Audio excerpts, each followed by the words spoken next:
Welcome back, guys, to the final episode of Star Wars Ahsoka. The show is finally over. It did something right. It ended the misery, and we can finally get on with our lives. So let me just go over the show that should have just ended in the first 5 seconds. Why do I say that? Because in this first little bit, Grand Admiral Thrawn is told that this last bit of cargo that's being loaded up is the last of it. So now they should be able to leave the planet.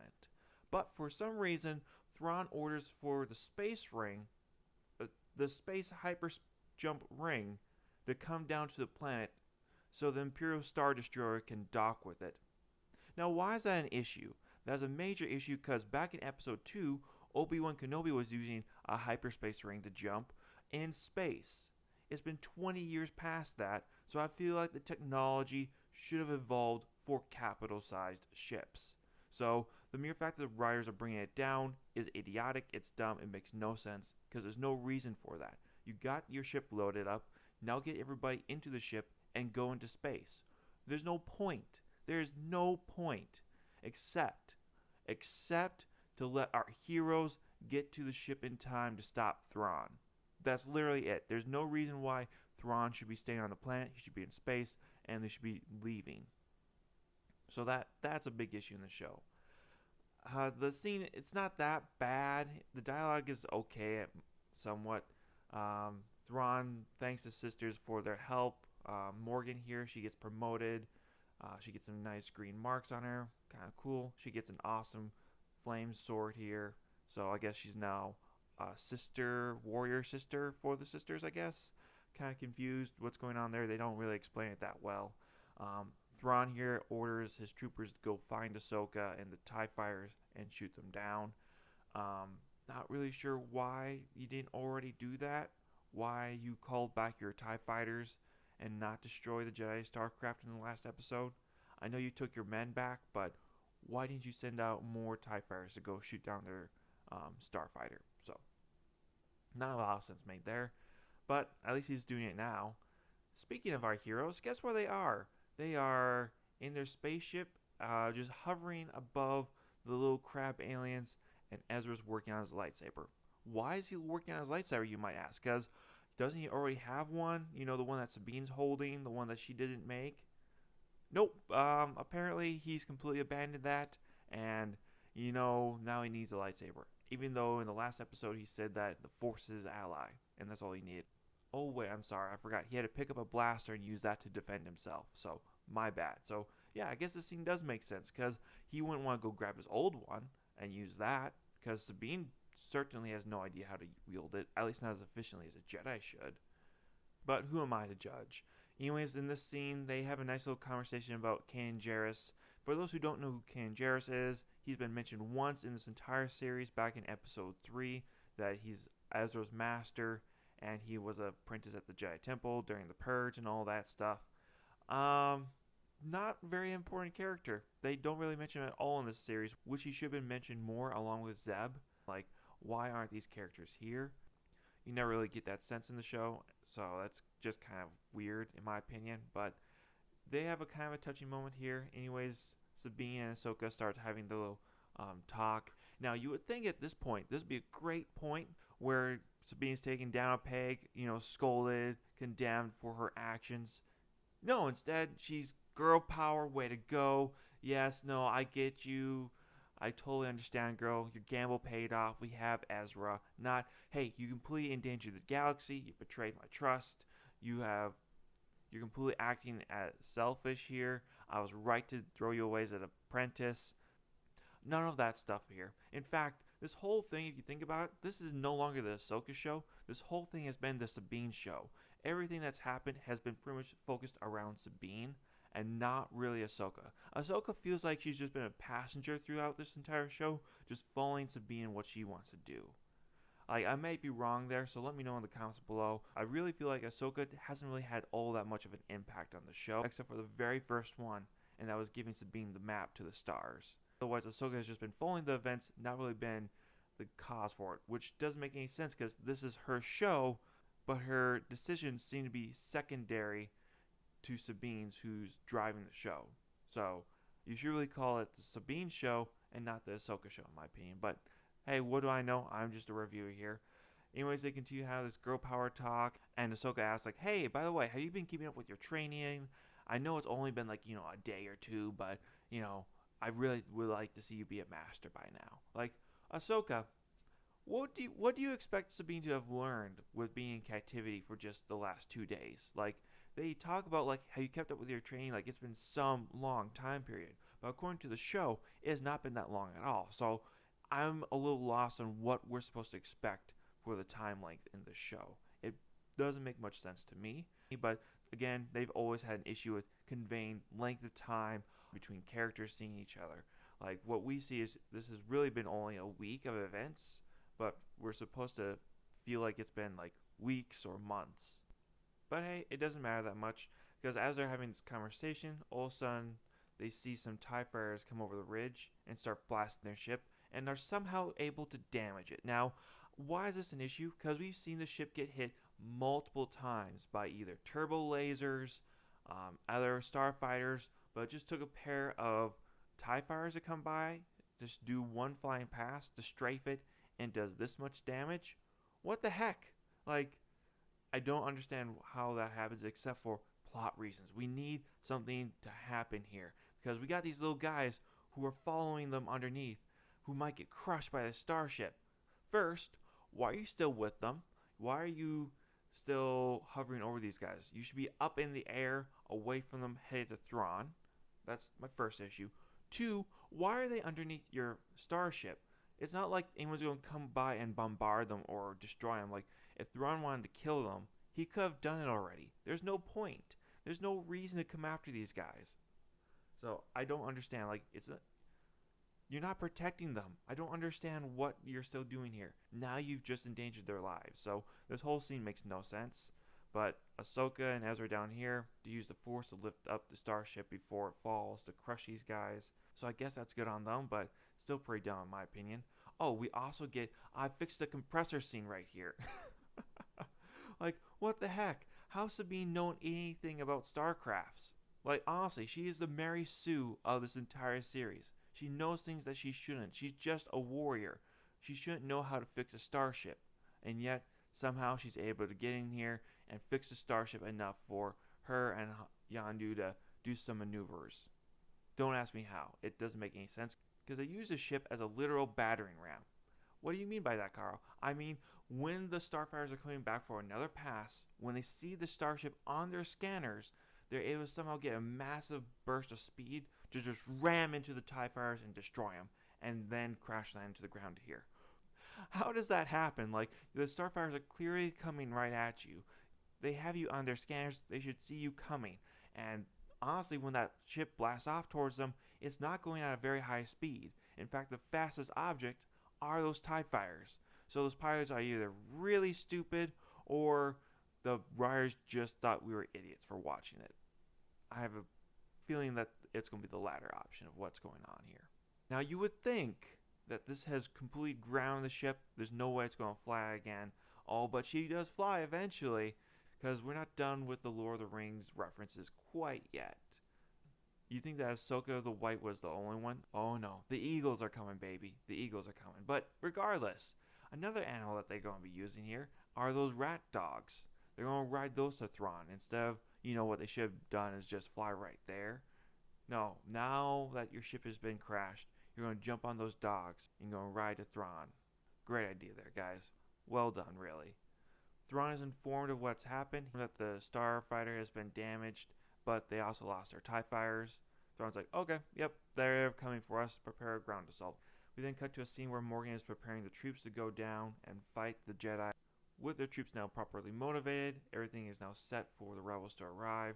Yondu is working with the crab aliens on the ship still, and we're asked if Ezra has any knowledge of Thrawn's fortress, which he just states, no, it's been too dangerous, I can't go there. And my issue with that answer is that you fought the Empire. You literally did these covert missions with Kanan all the time. So you should have been able to somehow get close to that fortress and get in there. I find it very, very unlikely that you know nothing about this fortress.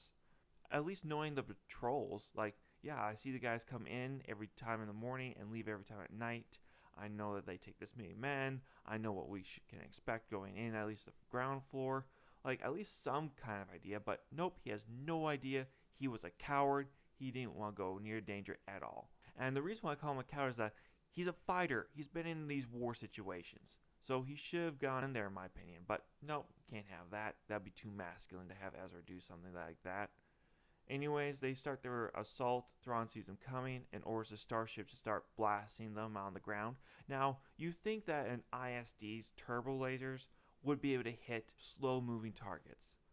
Carl, what do you mean they're slow? They're obviously running. They're slow in comparison to starships and TIE fighters. These guys should be easy pickings for their turbo lasers to just track them and shoot them out of the ground. Should be done with one shot, but nope, for the plot, we gotta keep it going. And honestly, I did not feel any tension watching that scene. They make it in. Thrawn's a little bit annoyed, but it doesn't really matter because they have to fight the stormtroopers now. Which, I will admit, I did enjoy watching take out the bucket heads. So, well done there. And we finally actually get to see some use for the Night Sisters. Because apparently they're able to bring those guys back from the dead. Now, it's never shown that those markings that they have on them glow or that they're needed for the ritual. Nothing like that. Because at least that would have made sense. Like, oh, you have to go to the markings. That's how they're brought back. No, it looks like it's just put into the helmets by that green dust that we see back in episode 4, turning the stormtroopers into zombies. Now, some people are saying like, oh, this is an original idea. No, this is not an original idea. There was a Star Wars book back in the early 2000s that had kind of the same premise, except for it was done by a biological disease that turned the stormtroopers into zombies versus Star Wars magic. Now, I can't tell you who did it better, but I'm going to presume the book did, because these stormtrooper zombies, they're not all that menacing or that frightening. So it's just, so. They fight them off a little bit, but they're getting overwhelmed because they keep coming back. So they have to quickly run up some stairs and close the doors as they go to try to slow them down. At this point, Thrawn tells her that, hey, apparently they're making a quick way through the tower. We need to buy some more time.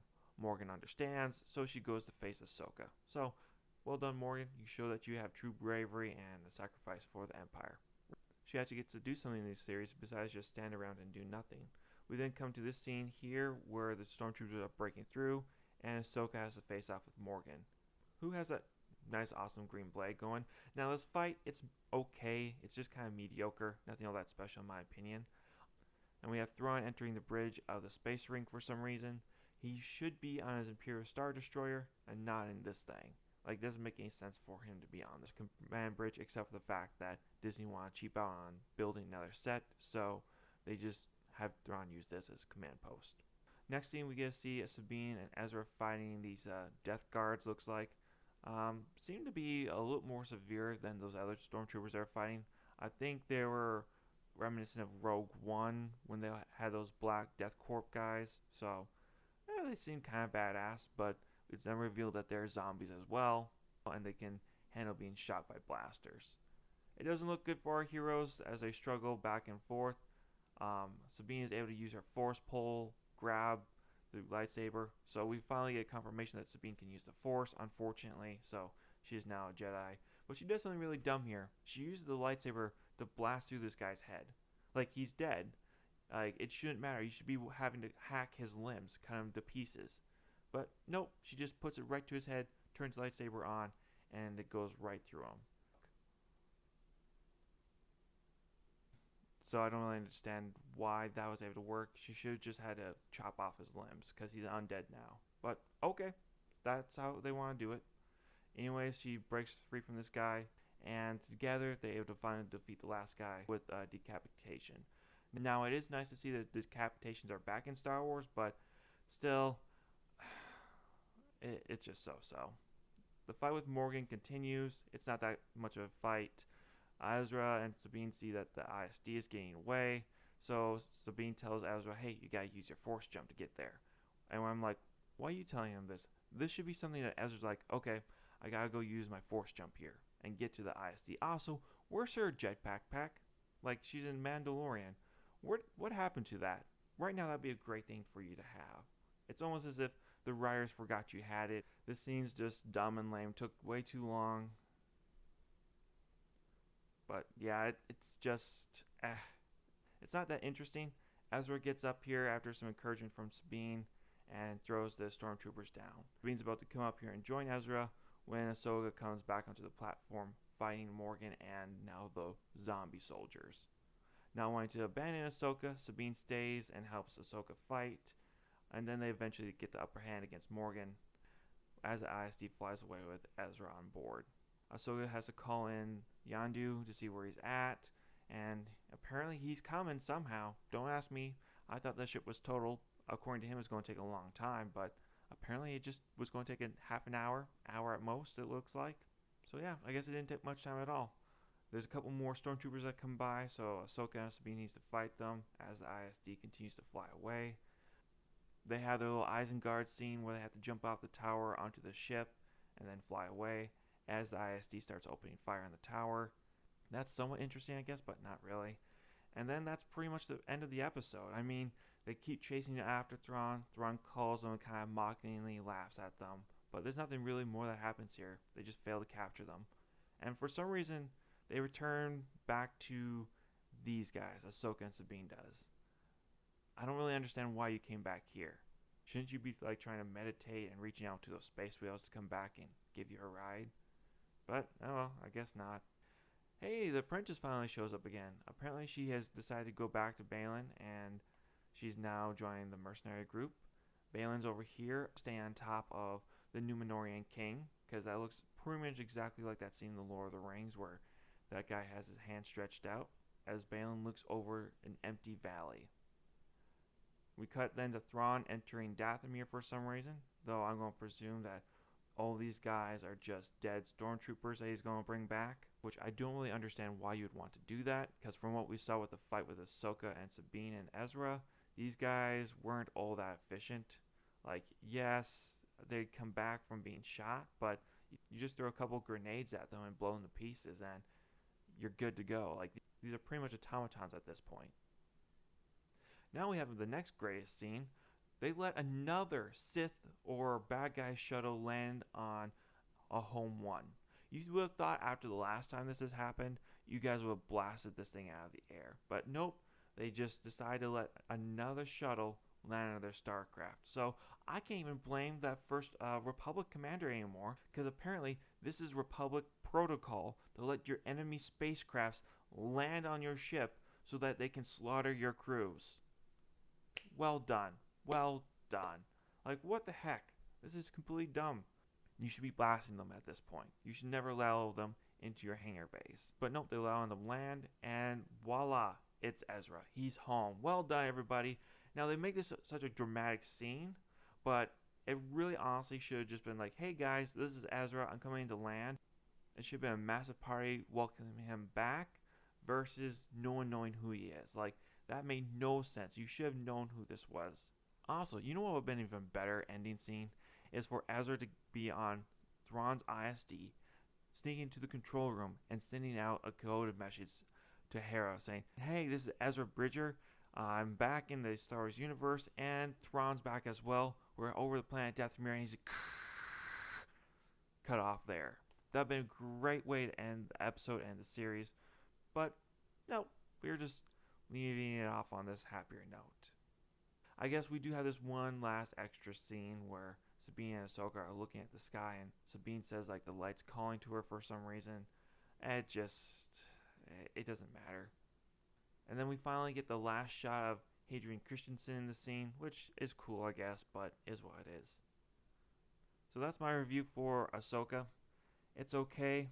It's not great. It ended the season pretty badly, in my opinion. A lot of dumb decisions were made. The episode should have been over within the first 2 seconds. As soon as Thrawn had heard, okay, everything's been loaded. Awesome. Let's rise up the ISD and get out of here. And go dock with the space ring in space. So, yeah, that was pretty dumb. Anyways, let me know what you guys thought down in the comments section below. I look forward to hearing from you. Leave a like, comment, and subscribe. And I look forward to seeing you guys in the next one. Let me know what you think I should cover next. Because, man, after this, I need a break. I think I might just go back and cover anime for a while. Anyways, y'all take care now. Catch you next one. Bye.